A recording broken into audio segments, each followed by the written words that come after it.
We'd have a walk-in closet, an AC that could freeze up. Okay, listen. I did that. Guilty. In all my travel endeavors, I have definitely done some things that were very cringe. And I was fully aware of this. I've been reacting to German versus American content and European stuff for the last 5-6 years. So of course, I was very aware of what Americans typically do when they travel to places like Europe and the do's and the don'ts. But even still, unknowingly, I still made some choices and did some things that could be looked at as very cringe. Here with, man, Liam Carps. This guy. In Germany, we don't say. Bro! Double piece. Case in point, I knew this, and I've known this since I was a kid. I think a lot of you guys that have watched my channel for a while knew of the story that I told a while back of me being in this school when I was younger, where we regularly had exchange students and stuff. We would send some of our students to said country, and that country that we had a partnership with would send some students from their schools to our school. And so I got to interact with, you know, international students all the time when I was younger. And I noticed every batch of students we got from Europe, they were dressed so well. And I was like, man, why don't we do that in America? I mean, we dress very eccentric. I mean, we wear anything. We will go outside in pajamas and that'll just be our regular clothing wear to go to the grocery store or show up in school, you know what I mean? And in Europe, it's like everybody had a sense of like this high upscale fashion, whatever. And I'm like, man, like that's kind of crazy. So going to Europe, of course, I mean, look at me. I'm wearing this Naruto headband. I went out there with this, you know, logo based thing. So of course I have like an Adidas jacket or a Nike jacket on and like sweatpants and whatever. I mean, you could spot me from a mile away. And of course I have a backpack on. So if I didn't already look like a tourist mentioning the other things, that backpack definitely sealed the deal, okay? Now, one thing I wanted to make sure that I did do that I knew was an annoying trait that a lot of Americans do when they travel anywhere, because I'm living in Korea right now and I've been in Korea before, but I've currently been living in Korea as of right now for the last 3 years, is we're loud. We are very loud and we do not have any situational awareness when it comes to how loud we are. So I made sure when I traveled to Germany my very first time, I was as quiet as a mouse. I was out there. Yes, I was making videos and stuff. And yeah, I was hanging out with my friends, but I made sure I kept my volume low and people were appreciative of it. But this is a video that I think is going to highlight a lot of the things that I wound up encountering traveling throughout Europe and things I still encounter today traveling through Korea. I mean, I live here. So it's called 15 American tourist habits that make Europeans cringe. Don't be that guy. Oh God. I feel like I'll have like some pretty decent points to debate against in this video, but who knows? If you guys are new to the channel, welcome. If you guys are returning viewers, welcome back. If you guys have not already liked the video, go ahead and do that and subscribe if you're new. Find after parking Ferrari in the middle of famous Florence Plaza. Oh my God, bruh. American tourists caught pushing scooters down the Spanish Steps. Can you believe it? And that's just scratching the surface. Today we are counting down What? Why? the top 15 I mean, in general, that's just like, what kind of etiquette is that? of most infuriating habits of American tourists that make Europeans shake their heads in disbelief. Plus, I'll share some tips on how to avoid being that tourist. Hold on to your seats. This will be one wild, shocking, and oh so entertaining ride. Okay. Ready? Let's go. Let's start with habit number 1. Walking, talking loudspeaker. What did I just talk to y'all about? That's literally what I just talked to y'all about. Picture this. You're in a peaceful Parisian cafe, enjoying a quiet afternoon when suddenly, boom, Oh my God, you guys, this croissant is amazing. Echoes across the room. Yep, that's us Americans, turning the volume up to 11 everywhere we go. And it's crazy because like there's two things that are kind of ironic about this. We're crazy loud and we demand personal space, so people are kind of like away from each other. So we feel like we have to like shout at people we're talking to because they're a significant distance away from us. I also think that maybe most of our hearing is just damaged. It's not just excitement, it's a habit we can't shake. Locals find this as charming as a foghorn at a yoga retreat, disruptive and frankly annoying. Now picture a gondola ride in Venice, gently gliding along, then Guys, this bridge is so bridgy. It's like the bridgiest bridge ever. my tip, tone it down, match the local vibe and speak softly. Yeah. It shows respect and helps you blend in. Literally, for any situation, whether you're entering a new job, whether you're traveling to a new country, or you're entering any new space, any space that is new to you, shut the fuck up, all right, and observe. Just observe how people are interacting in that environment. Because if you go into any of these environments blind and you don't understand how the atmosphere works, or you don't understand why the atmosphere is the way that it is, you could be the disruption that everybody has a problem with. Save the enthusiasm for moments that truly call for it, like cheering at a football match or spotting a double rainbow. In Europe, less is more when it comes to volume.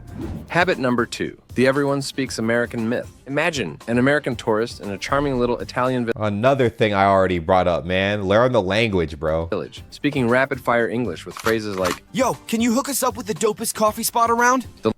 A lot of the language already, like that sentence, has a lot of slang in it. One of the things that I wanted to do when I learned German was learn German in the most unorthodox way possible. So through memes on the internet, so you'll see a bunch of meme reactions on my channel, through the content creation scene, so YouTubers and Twitch streamers, so you'll see a lot of interactions between me and different content creators throughout Germany, and watching movies, TV shows in German. I mean, to this day, I'm still actively trying to improve my Sprache, so when I do travel back to Germany next year, I can speak damn near fluent. I can navigate a conversation well enough. I will say this helps a lot. Like I said before, learning the language of the country you're traveling to is only going to help you, especially because making the assumption that everybody speaks English is not gonna work. Especially things I see a lot, even here, a lot of different Americans and stuff. If they're trying to communicate something to an individual that doesn't understand English, everybody automatically assumes speaking slower is going to make them understand more, which I understand the logic behind that. But if they don't understand English at all, they're not going to understand you speaking slower. You know, your best friend, if you don't want to learn the language, is a translator app. Have that translator app on deck. Okay, Google Translate's free. It's on your phone. Go ahead, download it if you don't have it already, and use that to communicate with people if you don't feel like learning the language and stuff. But I will tell you, you'll be at a huge disadvantage if you don't do that. The locals look confused, like they're trying to solve a riddle. We often assume everyone speaks English and gets our slang. It's like asking a cat to fetch. This can seem arrogant and, frankly, a bit lazy. Yeah. So here's the deal. A simple Excuse me, do you speak English? works wonders. Usually people respond with, I speak a little English. How can I help? And also, oh my God, the one thing that pisses me off, when Americans specifically, right? When they ask people if they can speak English, and then they're like, yeah, I can speak English. And they have an accent, obviously, right? Like, you know, accents that Americans can't understand. The American that asks the question is like, huh? I can't understand you. Huh? Wait, what? Huh? And I can understand them perfectly fine. Now, maybe they truly don't understand them, but the fact that like they're even meeting you halfway speaking English is insane. That's like a miracle. Assume that nobody speaks the same language as you when you leave the country you're traveling from, and then understand what the most common language is in the country you're traveling to, and learn some key phrases. Where's the bathroom? Where's the train station? Where's the airport? Hello, thank you, you're welcome. Things like that. These are like things that you should know to make your life easier. But if you don't know those, have a translator app on you. and then proceed to speak better English than you. Learning a few basic phrases in the local language, like ciao or grazie, can open doors and hearts. Yes. It shows respect and effort. Absolutely. And trust me, locals appreciate it. Plus, it's kind of fun to play linguistic charades. Who knew ordering coffee could be an adventure? Now, there's an exception. At super busy tourist spots or restaurants, skip the Google Translate performance. The staff often speaks English. And True. I will say in populated areas, in most places, no matter where you are in the world, if it's heavily populated with a lot of tourists, then of course English will be an option, because you have so many people from all these different countries worldwide traveling through different parts, different countries, different places. So a business language a lot of people use is English. The staff will be able to navigate a few of the big languages, a few of the most popular languages worldwide, English being one of them. And that's refreshing. But again, what I said before and what this guy was saying before, learn the language. they're in a rush, wanting to work efficiently. Save the linguistic gymnastics for quieter moments. Habit number 3, tipping incorrectly. We're used to tipping big back home, 20% or more for any service, even for Uber drivers. But in Europe, tipping customs are a whole different ballgame. Okay, so I got this wrong, by the way. I made a video a while ago, and y'all lit me up in the comments. I'm like, in Europe, you don't have to tip. They get paid a livable wage. Now, the livable wage part is a good thing. They do get paid a livable wage out there, obviously. But it is expected to a degree to tip something, right? You don't have to tip a large amount of money like this guy's saying here, but tipping something helps, right? Like, what is it? Like, they say round up to the nearest euro or something like that, or and depending on how small the bill is. But if it's bigger than a few euro, then obviously, like, 10%'s fine, I think, right? 10%'s fine. 5 to 10%, I think, is good. Don't know what this guy's going to say, so I'll let him talk. Some countries find our generous tips extravagant, while others might think we're being stingy. So what's the scoop? Learn the local tipping customs. True. In many European countries, service is already included, and a small tip or rounding up the bill is appreciated. See, rounding up the bill, that's what I've heard. But then I had some mixed reactions in the comments. My friends, when I was in Germany, they said that if you just round up the bill, then that is sufficient enough for a tip. But in my head, I'm like, I don't think that's enough money, bro. And then in my comment section, the comment section was divided. It was such a weird experience because if you look back at some of the travel adventures I've had in Germany, and when I was describing the tipping culture out there, people were like, no, whatever friend told you to only tip up to the next dollar lied. You need to tip more than that. And I'm like, oh, okay. So I was right. Like, I do need to tip more. I'm a big tipper. Trust me, I'm a big tipper. And I know most people are not allergic to money. Okay. The most I've ever tipped was $1,000 and I'd gladly do it again. If the service is phenomenal, I will tip phenomenal. But the problem is I don't entirely understand the tipping customs in Europe. And it's different country to country, right? Germany is where I frequent the most, and I still have like a misunderstanding with how their tipping system works. I know that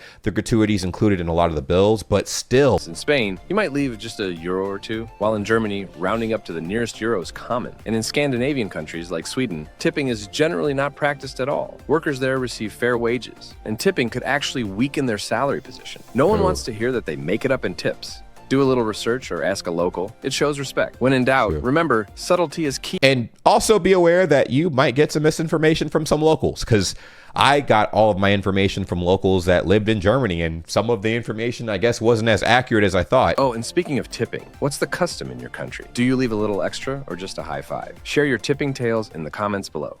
Habit number 4, complaining about local differences. We love our creature comforts and familiarity, but traveling means embracing the new and different. You know what's interesting? One of the things that I have noticed over the years is it seeming like the world is becoming like pretty uniform everywhere in some degree. Like, there's a striking sense of familiarity in a lot of the places you see people travel to. And I think because there's this wave of over tourism in many different countries, and it makes it so that whatever the local customs were, they're like slowly but surely starting to die out or evolve into something else. I think many factors have played a part in why this is. One is over tourism, and 2, I think, is the internet. The internet has definitely changed what a lot of customs and courtesies are in these countries and stuff, because they've adapted other customs and courtesies from other countries into their country. So it's very interesting. If you guys agree with that, let me know in the comments down below. If you disagree, also let me know in the comments down below. Unfortunately, some of us just can't help but gripe when things don't match our expectations or aren't like they are back home. It's like this. Why is this hotel room so tiny? Bam. There's where the bed is. And this is actually something I wanted to talk about, right? Which is, why is there one bed frame, but 2 beds? Why couldn't they just make that a king-size bed? I mean, they did say king-size bed, and then boom, it's split in the middle. I have no idea. This is like, I call it the friend zone bed. I mean, you could have just got 2 beds separate of each other. That's what they normally do in American hotels, but in German hotels, dude, I've constantly seen this. Back home, we'd have a walk-in closet, an AC that could freeze up. Okay, listen. I did that. Guilty. Okay, I've done that. Oh my God. I don't think it's bad to call out differences. It's not that I don't like the differences. Some of them I didn't like. Like, I will say the AC thing, bro. Come on, man. Like, that's the only thing I really didn't like. Listen, I'm in Korea right now, and what you probably hear in the background is the AC above me blowing directly on my face. Okay, there's an AC unit in every single room in this apartment. In Germany, bro, where are the ACs? There is no AC. Kind AC. Crazy, man. Kind ACs, bro. Penguin. Making negative comparisons about local customs, services, or infrastructure can come off as rude and ungrateful. True. But y'all do it to us too, man. I'm not gonna lie. Y'all do it to us all the time. Rightfully so, but tit for tat. You know, it's just you notice some different things that you like and that you also maybe not, you might not like as much or you don't like at all. It just really depends. But I do feel like this is valid criticism for sure. But that hit home a little bit because I've done that. So here's the lowdown. When you're abroad, expect things to be different. Of course. That's the whole point of traveling. Yes. Embrace the quirks, like the charmingly compact hotel rooms in Paris. Yo, Leisurely or service. this. Go back. Hold on. When I traveled to Germany for the first time, look at the bed and tell me, for my Americans watching, what looks a little strange about this bed. You probably noticed, but the bed looks like it's split in half. Friend zone bed. I mean, you could have just got 2 beds separate of each other. That's what they normally do in American hotels, but Like you took 2 twin beds and smushed them together. Well, the reason why this is the way it is and why it's designed the way it is genius, right?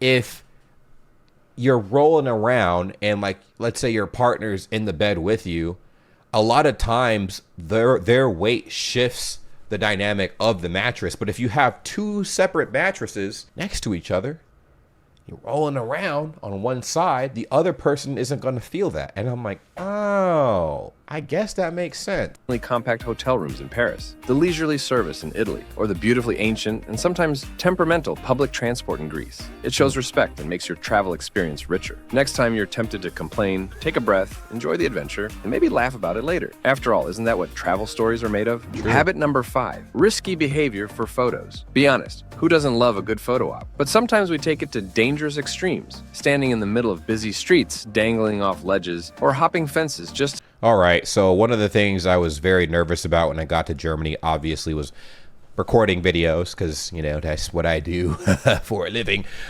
Make vlogs and content and whatever. I did not want to disturb the peace. So I tried to make sure that there weren't as many people around me every time I filmed, and I tried to make sure that I was quiet. And I tried to also make sure that I was respectful of what was going on around me. I was very aware of my surroundings because I have seen way too many times people not doing those things. And I still could have come off as not being aware of my surroundings, even with that in mind. To get the perfect shot for Instagram. Spoiler alert, a lot can go wrong. It's not just risky, but it can also be annoying on small viewing platforms. Innocent bystanders getting thwacked with selfie sticks. Nobody deserves that. And there's a reason for those bans on selfie sticks. Milan banned them in 2017 to crack down on antisocial behavior. They're also banned in all Disney parks. Amsterdam's Van Gogh Museum, the Sistine Chapel, Garoupe Beach in France, and the Colosseum in Rome. Even more concerning, a study published in the Journal of Travel Medicine uncovered 379 selfie-related deaths over the previous 13 years. Oh my God. What? No, it is not that damn serious. Unless you're working for like a newspaper or something. Get the shot. So what's the lowdown? Your safety is more important than a few extra likes. Enjoy the moment, take safe photos, and remember that no picture is worth risking your life. Plus, respecting local rules and customs shows you're a considerate traveler. Next time you're tempted to risk it all, think twice and choose a safer spot. Your followers will still love your pics, and you'll be around to take many more. All right, let's play a game. Picture this. You're strolling through the narrow streets of Venice, admiring the canals. Suddenly, an American tourist appears, struggling with a mountain of suitcases, blocking the sidewalk. You hear a thud as a wheeled suitcase gets stuck. Any guesses on the habit? Here's a hint. Do I really need 6 pairs of shoes for a weekend trip? If you guessed overpacking, you're right. We'd love to be prepared, but... All right, listen. My first trip to Germany was about a week. It was a week, yeah. About a week.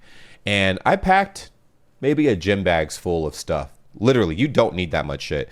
I do think that the women pack way more than they should, because I don't think guys pack that much stuff. Dudes don't pack very much stuff at all. I brought a few outfits, and even with my camera gear, I could put it in a gym-sized duffel bag. They're not big at all, dude. Like, at all. The second time I came to Germany, I was there for 2.5 weeks. So I brought a bunch of clothes and stuff, camera gear again, and it was enough to fit in my camera bag. No, it was enough to fit in my gym bag again, but my gym bag looked like it was about to explode. The third time I was in Germany for almost a month, and I basically consolidated all of that stuff into an actual suitcase for the first time, and I'm like, oh God. But it was one big suitcase, so That suitcase included my camera backpack with all my camera gear, all my clothes for the month, and what have you. But you really don't need that much stuff. Anything that you're like worried about, you could basically buy when you get to your destination and toss away before you head back. Like, it's not that big of a deal. Just bring some outfits and whatnot. You know, the basic essentials, like something to wash your body with. Although hotels will provide that for you unless you're staying in a hostel or something. And I don't know how those operate because I normally stay in hotels whenever I travel. But yeah, I mean, no use in overpacking, bro. You don't need like 90% of the shit you think you need. Hauling huge amounts of luggage can be a real hassle. Overpacking slows you down. With shoes. I only brought 1 to 2 pair of shoes. There is no reason for you to be like walking around in a gorillion different types of shoes out in whatever country you're traveling to. And makes you that person blocking the entire sidewalk or struggling to fit into an elevator. So what's the deal? Pack light and smart. Think versatile outfits, essentials only. Remember, you can always do a little laundry on the road. Plus, lighter luggage means more room for souvenirs. True. Next time you're tempted to bring everything but the kitchen sink, rethink and repack. Your back will thank you, and you'll move around with ease, ready to enjoy your adventure. I also bring like a laundry bag with me too. So like as I go through clothes on my trip, I put all of my dirty clothes in this like laundry bag I have with me. So when I do get back, or if I do find the time or find a location to do my laundry, everything's separated properly. The suitcase that I have has a divider, and one half of my suitcase is sealed off. And I use that for like all of the clothes I have worn into oblivion that are really dirty. And then the other half is all my newer stuff. All the fresh clothes and everything remain there. So it's pretty cool. Like I said, if you figure out your packing process before you leave, yo, because you really don't need that much stuff. But people will bring heaven and hell with them, bro. Sorry to interrupt, but before we dive into the next embarrassing habit, here's a quick tip from me. If you're vibing with these travel hacks, don't forget to like, subscribe, and smash that notification bell for more awesome advice. And now, time for the next round. Imagine this. You're in a cozy Spanish cafe, enjoying the quiet. Suddenly, you hear an American tourist loudly exclaim, "What? This tiny portion costs how much? Back home, I'd get a plate twice the size for half the price." Amen. Amen. I ain't gonna lie. That's true in some places. You know, in Europe, some places you do get a nice bang for your buck. Again, Germany, you always get the best bang for your buck for sure. I had every single time I went out to eat, didn't matter how much the food costed, I never left hungry. I never left hungry at all, and it was amazing. Sound familiar? Any guesses on the habit?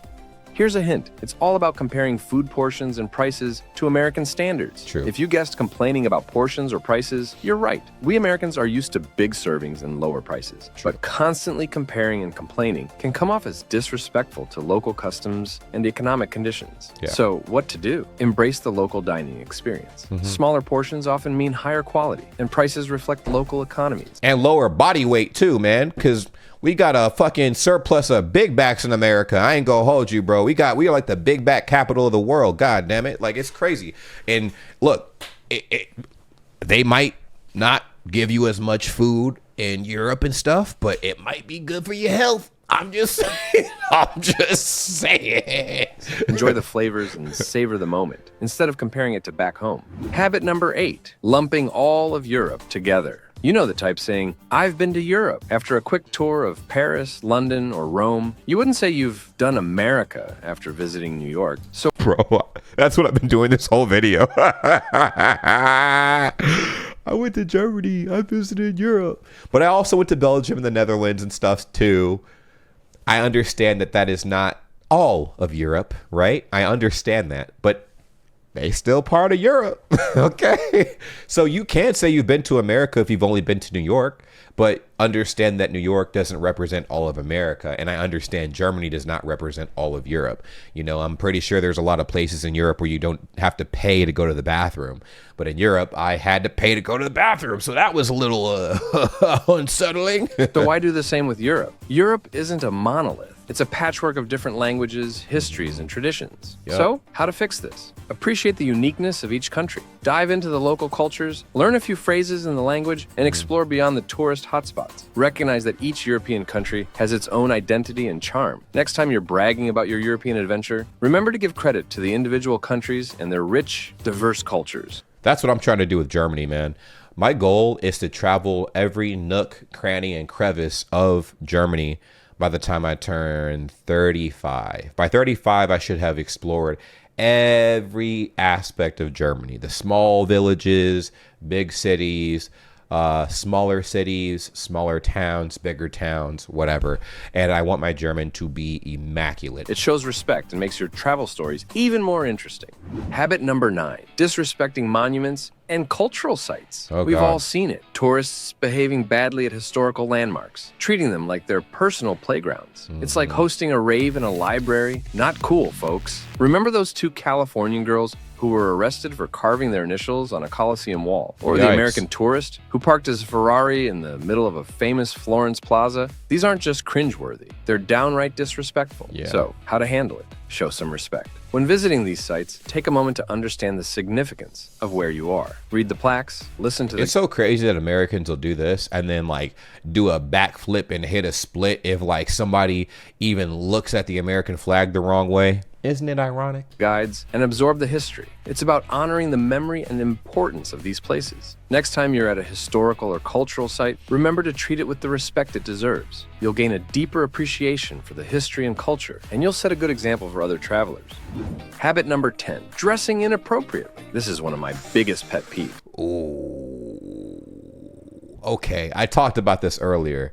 I love wearing comfy clothes, man, and I've made my peace. I feel like this is harmless, honestly, but this is my ignorance stepping in, right? I just like wearing sweatpants. I like wearing sweatpants and like, you know, hoodies and stuff. Like I went to like a really nice restaurant in Germany, right? It was definitely very upscale. It was like it was a 5-star restaurant I found, and I'm like, ooh, I just want to go there for the experience. And everybody was wearing like, you know, very nice attire, like very expensive suits and stuff, dresses, whatever. And I went there by myself and I'm like, ooh, let me like, you know, treat myself to a nice meal. And I went in like a hoodie, some shorts, and some like Air Force Ones, man. And this same headband. And I'm telling you, the looks I got from, I mean, and I expected that, obviously. The looks I got from like all the other tables were wild. They're like, oh. And it was funny. Even like a couple next to me like, oh, you look very comfortable. I'm like, oh yeah, of course. I didn't take any offense to it because I knew like, obviously, that's the type of attention I'm going to attract if I dress like that, obviously. But I felt comfortable and I felt great. But I do understand that there are certain areas where you probably should be dressed a little bit better, like that one. I probably should have worn something a little bit more presentable, but it wasn't like I was revealing a whole lot of skin. I mean, you could see my calves, but you know, I was wearing a hoodie and some shorts and some Air Force Ones and a Naruto headband. Very wild to see at a 5-star restaurant. I'm surprised they let me in. I thought they were going to reject me and turn me away because at least in America, they won't let you eat if you're not dressed appropriately. But yeah, I guess they were cool with it. So I got to sit down and enjoy my food, and you know, the staff made me feel right at home. So I mean, hey, shouts out to Germany, man. I love y'all. Americans are practical and love to dress casually. We don't wear nice clothes every day, and it's all about comfort. But sometimes our idea of casual just doesn't cut it abroad. I get the travel vests with all those pockets are handy, but it screams tourist. Okay, and I mean, I think that's fine. It's not hurting anybody. The moment you step off the plane, Lucy, my French friend, always says, European fashion is more about how things fit rather than emphasizing brand names. True. Now that's something I definitely understand, man. In America, it's just different. It's really weird. There are certain things that let other people know that you're living a more luxurious lifestyle or a wealthier lifestyle, right? It's a status symbol. In Europe, it's not like that at all. I don't think, from what I observed, it's not like that. Like, people look very put together in Europe, and they don't have to wear brand clothing at all. In America, you could be the sloppiest dresser on the planet, but if you have, you know, a Nike Tech jacket on, an Apple Watch, AirPods, an iPhone, Nike shoes, Adidas shoes, whatever, Balenciaga, Gucci, Chanel, whatever. Yeah, people are going to be like, oh my God, this person has money. Oh my God. So yeah. So a lot of people have been very attracted to those brands for that reason. I'm wearing this Adidas jacket because it looked fire, bro. I ain't gonna lie. Adidas has a lot of the things I love. So, I mean, and I've seen other companies that come up with very awesome different design jackets and clothing and stuff as well, especially out here in Korea, bro. Oh my God. Korea to me is the drip capital of Zawaldo. Okay. So, if you guys ever travel to Korea, make sure you visit a few outlets and get yourself some clothes, because I'm telling you, it's cheaper here and it looks 1,000 times better. You just might have a problem finding your size because they are smaller over here. Okay, this like a quadruple XL over here. A friend of mine recently visited Paris for the first time. She usually rocks dresses and heels, but found that in Paris, it made her stick out like a sore thumb. So what's the fix? Do a little research before you pack. Understand the local dress codes and pack accordingly. I understand that the way I dress makes me stand out, and I like that. I actually love that. So I dress to stand out all the time. I think I wore these bright yellow Jordans in Germany with some sweatpants and a hoodie, and I'm like, cool. I might not verbally be the loudest in the room, but visually I will be the loudest in the room. So yeah, I feel like the way you dress, as long as it's not offensive, if you're not wearing anything offensive, it should be fine, man. Yeah, you're going to stand out and people look at you weird, but whatever. When visiting churches, cover those shoulders and knees. When dining in fancy restaurants, step it up a notch. Think more dinner party and less beach party. Next time you're planning your outfit, remember to dress respectfully. Now, I will say this. If you go to a restaurant and you're wearing like a tank top, that's ridiculous, bruh. Like, or for the women out there, like you got your titties out and shit. Come on, man. Like, yeah, obviously I understand that's going to be offensive to somebody. But like, if you're just wearing like, I don't know, like a hoodie and stuff, some sweats, what's wrong with that?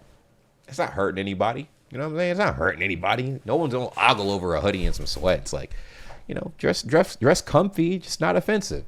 Don't wear anything that could be perceived as offensive as far as like designs go. Like if you go to a location and there's an offensive design that is deemed offensive in that location, don't wear that type of stuff. Like super simple. Just be cognizant. But you don't have to you don't have to completely adapt and wear the exact same thing everybody else is wearing out there. You can still express yourself. Don't take it the wrong way, but understand that, how you dressed will garner a certain response from your surroundings. And that's just how it is. That's anywhere you go. In America, same thing. Like if you want to get frisked and whatnot by random people who like to frisk people, look like you have money. It depends on where you're at too, obviously. Appreciate and respect the local culture, and you'll blend in much better, making your experience all the more enjoyable. Habit number 11, small talk. I know, we love to chat, but in many parts of Europe, striking up a conversation with a stranger is like trying to start a dance party in a library, awkward and unwelcome. Take France, for example. In Paris, small talk is a regional no-no. If you start chatting with a stranger, they'll probably ignore you unless you're asking for directions. In Scandinavian countries like Denmark or Sweden, you must be crazy if you are talking to strangers. Germany, occasionally some old folks might start a conversation at a bus stop, but that's about it. I would like to throw this in the mix. So, small talk generally not welcome. I will talk your head off. So, I've had very different experiences in Germany every single time I've gone, mainly because I get recognized from this YouTube channel. So, I have a lot of situations where I am able to talk to random people for like 30 minutes to an hour. I don't know them at all, but I'll have randomly long conversations. But again, it's because I get recognized when I travel out there a lot. And I think that's really cool. Now, for most people, that's not the case. I also think that it's easier to have small talk with people from those countries if you speak their language. Now, still, it might not be received that well, but it's easier to have small talk with people if you speak the language. Now, again, they're going to look at you like you're weird and strange, but once you move past that, you know, you might make a friend for life. But the thing is, in America, small talk conversations don't lead to anything. And in Europe, the philosophy is don't waste our time. A lot of people are very like recluse, and you have to crack the several layers of, you know, skepticism and stuff to, you know, make a friend out there. So you will have a rough time having small talk, but what makes it easier is navigating their language and stuff, and then kind of going from there. Poland, small talk is rare and unusual. Hello is about as talkative as it gets on a good day. On the flip side, small talk is more common in Southern Europe, but generally Europeans are more reserved and value their personal space. So what's the takeaway? Read the room. Gauge the vibe before launching into a friendly chat. If people seem open, go for it. If not, respect their space and enjoy the silence. Your consideration will be appreciated, and you'll blend in much better with the local culture. Next time you're tempted to share your life story with a stranger, remember to keep it short and sweet. Little cultural awareness goes a long way. And hey, vice versa, if you ask an open-ended question, and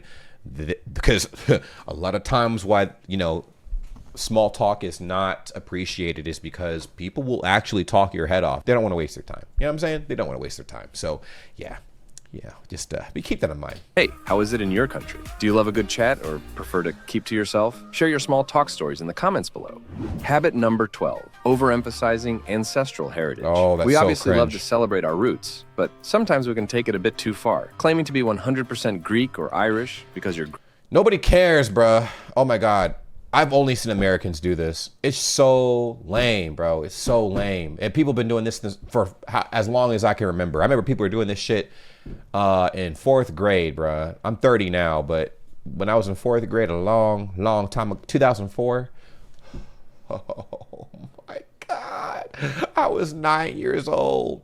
And this girl in my class is like, I'm 3% Choctaw. I'm like 5% Greek.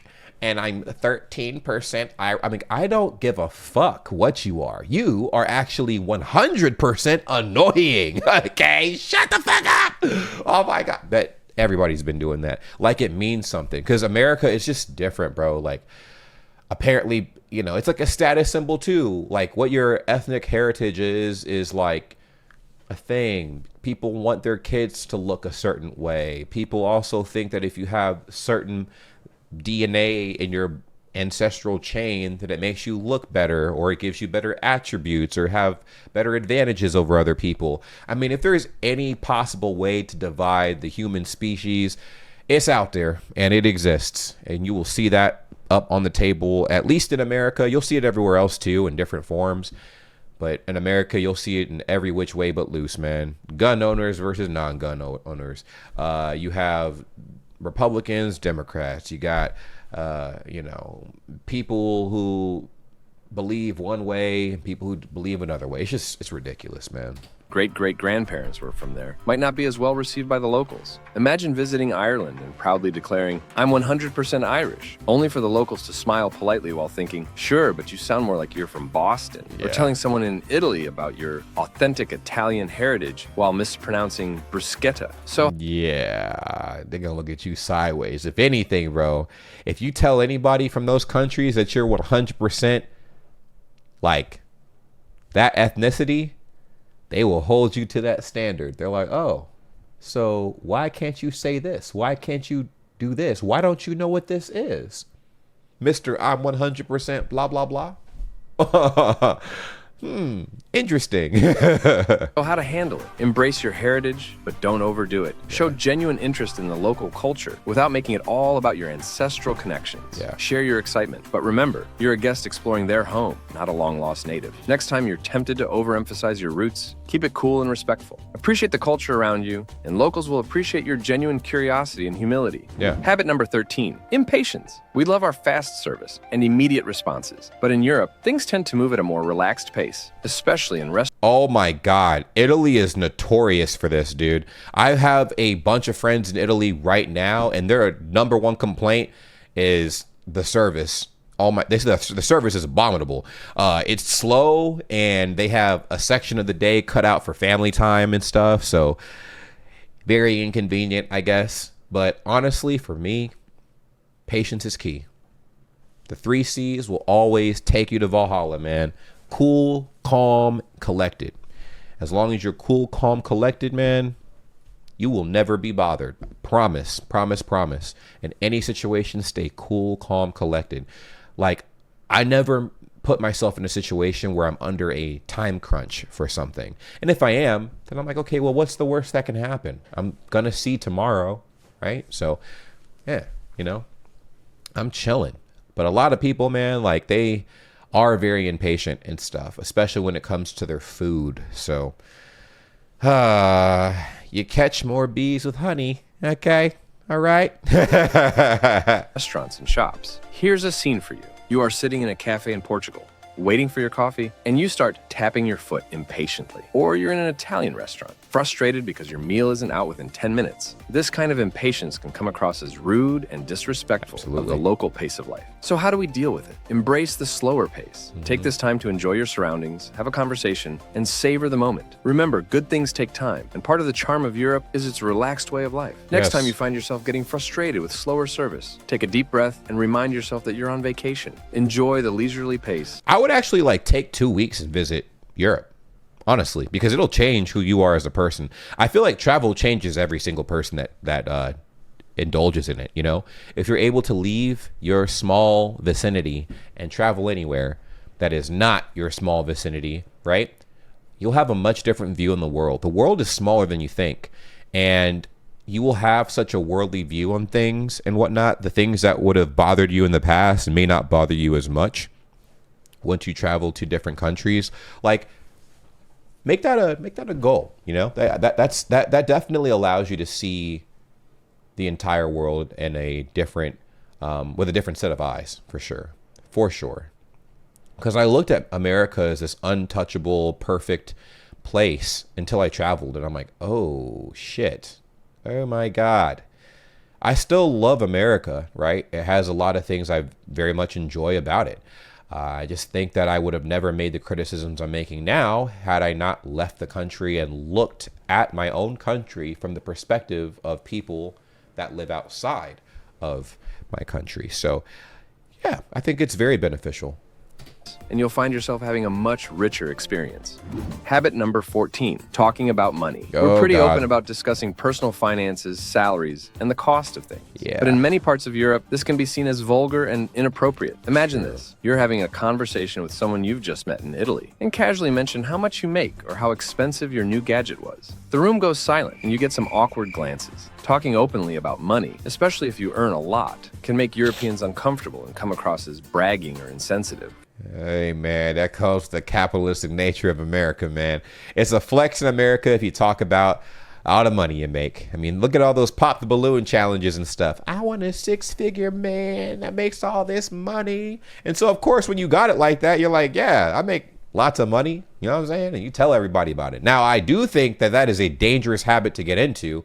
I would not encourage that at all, because if people think you have a bunch of money, no matter where you go, you are a target. Okay, you are a target, and you won't like the results of that. So, yeah, just avoid talking about how much money you make. And it's also just inappropriate, too.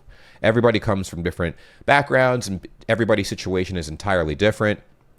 And there's no reason to inquire how much people make or dunk on the amount that they make or whatever, or talk about how much you make. No one asked. And if they did ask, that's a different situation. But yeah, it's real different. In Austria, discussing salaries is fairly taboo. There's this unspoken rule of not telling others to avoid making them uncomfortable if you earn more. Similarly, in the Czech Republic, salaries are considered a private issue and shouldn't be discussed. It may seem odd since, back home, we often think sharing salary info helps everyone except the employer. But here it's different. So what should you do instead? Keep money matters private. Instead of discussing your finances, focus on the experience, the culture, and the people you're with. Ask about local customs, share stories, and enjoy the moment without bringing up your bank account. Quick break before number 1. If you're digging these travel hacks, hit like, subscribe, and ring that bell. Stay tuned for the best Don't tip forget yet. to hit that Habit bell. number 15, political discussions and blame. Oh, shit. All right, the two things you never talk about anywhere, and I mean anywhere, unless it's with your closest friends or closest family members: politics and religion. I promise you, you do not want to go there with anybody. Doesn't matter where you're from or where you're going. That is one thing people will never see eye to eye on, man. And it can invoke some very hostile situations anywhere you go, especially in America, but also in other countries as well. And you don't know how people are. They can be very hot or cold about whatever topic you're going to bring up. And when in regards to politics and religion, I would just avoid those topics at all costs, man. Americans. Who doesn't love a good political debate? But diving into politics abroad can be a minefield. Engaging in political discussions where locals might criticize or blame you for your country's policies can quickly turn uncomfortable. So, and what's the best approach? Steer clear of political discussions. If the topic comes up, listen politely, but avoid getting drawn into debates. Focus on common interests and lighter topics that build connections rather than divisions. Next time you're tempted to engage in a political discussion, remember that some conversations are best left for back home. Absolutely. If you don't want to get your ass packed up, avoid it. Okay, we'll keep it like that. Let me know how you guys feel about this whole ordeal. I tried to, throw some of my personal experiences in there because I would like to say I am very well traveled at this healthy age, and I will continue exploring the world because I love traveling. And it's so funny because when I was younger, I was kind of skeptical about travel because my family tried deterring me from traveling. They're like, oh, if you travel to Europe, the Europeans will steal your kidneys and leave you in a bathtub and blah, blah, blah. And I'm like, oh no. But I'm like, I don't care about that shit. First of all, it was like misleading. Not saying it doesn't happen out there. It can happen anywhere. It happens in America. You know what I mean? The black market is a thing worldwide. But yeah, don't be scared to travel. Explore as many places as you can. Just be very aware of the customs and courtesies before you travel, so you don't get blindsided by a bunch of things that can be experience altering for you and possibly safety related, as far as like, how safe you are in these areas and stuff based on your interactions and your knowledge or the lack thereof of said place you're traveling to. So anyways, let me know how you guys feel about that. I talk a lot, so I'm going to edit this video all the way down. I'm looking at the time and I think I've been talking for like an hour, bro. Sorry about that, but y'all won't get to see that because this video will probably be 20 minutes, 30 minutes by the time you see it. Take care. Make sure you subscribe. Peace.